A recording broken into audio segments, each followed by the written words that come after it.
Now I call upon Pastor S. Ebenezer Ithiraj for the testimony. Praise the Lord. பிதாவாகிய தேவனுக்கு மகிமை உண்டாவதாக. முதலாவதாக நான் தேவனுக்கு நன்றி சொல்ல கடமைப்பட்டிருக்கிறேன். அடுத்ததாக அருமையான கிறிஸ்டோபர்நாதன் அவர்களுக்கும் அவருடைய குடும்பத்தாருக்கும் மிகவும் நான் நன்றியுடனாக இருக்க விரும்புகிறேன். காரணம் என்னென்னா, 2005 இந்த கிரீக்கையும் ஹீப்ருவையும் 2 வருஷம் நான் படிச்சுட்டு அப்படியே விட்டுட்டேன். ஆனால் அதை படிக்கணுங்கிற ஒரு ஆசை இருந்துகிட்டு இருந்தது. அதனால் லெக்சிகன் பைபிள்லாம் எடுத்து வாங்கி அதை ரெஃபர் பண்ணிகிட்டே இருந்தேன்.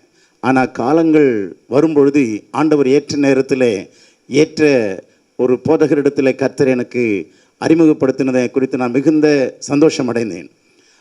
இதில் நான் உள்ளே போகும்பொழுது இன்னும் நான் கற்றுக்கொள்ள ஆழமான சத்தியங்களை கற்றுக்கொள்ளும்படி ஐயா மூலமாக தேவன் எனக்கு செய்ததுக்காக நான் நன்றி